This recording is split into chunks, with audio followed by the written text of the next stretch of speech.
Brian, you wrote a compelling article this week. And again, you're trying to get me to drink this Kool-Aid on a 2024 college football playoff run.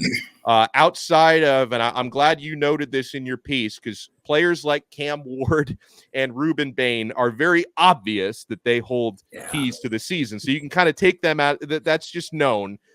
Players outside of Ward and Bain that you think are keys for Miami to make it to the CFP. 3, 2, 1. Number one out of that group going down the list. It's got to be Restrepo. And the reason I point him out is he's, in my opinion, you can certainly talk about this more, Alex. He's the backbone of that locker room. If there's a guy more respected than X, boy, I want to meet that dude. I want to shake his hand, because everybody I've talked to loves what X does. Like if they're up 20, they're down 20. His attitude when he walks out onto the field is the same. That's as rare as it gets. And he obviously produced. He had 1,000 yards and all the touchdowns and all that. Here's the one thing that I think makes him different for this year. The only game that he didn't ball out last year is the one that he probably wanted to more than any other, and that's the Florida State game. Didn't have a catch. Obviously, right. Emory was in the game. Yeah. They didn't have much, togetherness, if you will, and he missed one. He probably dropped one, but it was just a couple. They weren't on the same page. He was open. Mm-hmm. I would bet my bottom dollar he's going to get a pass in the first 2 to 3 plays of that game. Because, let's be honest, Mario knows that. So does Shannon Dawson. So does Kevin Beard. And probably Florida State too. But I just think you're going to get him the ball more, and that's going to be a key. If they're going to beat Florida State this year, and that'll be a good game like it is every year, it has to be partially at least Restrepo making the play. If Miami's going to get the playoff, and that's a barometer, he has to be that guy. The second guy is Carpenter. He's the kid that came down from Indiana.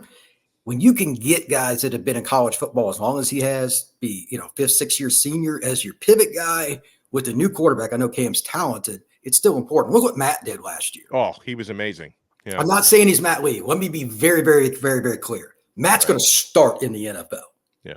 Starting at center in the NFL, that is the ultimate war daddy kind of thing, because the guy in front of you snorts and is not friendly.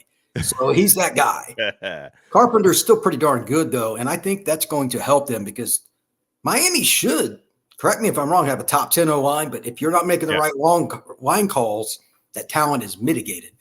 Going against Florida State, going against Florida, and some of these other teams are going to play, there's going to be chances to screw up, I'm sure. If he doesn't take his game up even another notch, he's got Maui Noah and all these guys with him, Miami may not make the playoff, but I think his experience, Mirabal coaching him, he's going to be a big thumbs up. Finally, it's a guy I mentioned a little bit ago. It's Damari Brown.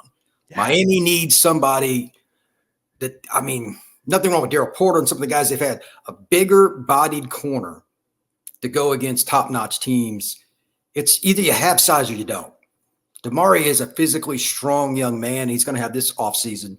He's my number one player for Miami to make the playoff, because you need a dominant dude. It could be somebody else. I'm not saying it's not. Yeah. I'm a little biased. I know him from recruiting, good kid, and he takes his craft seriously.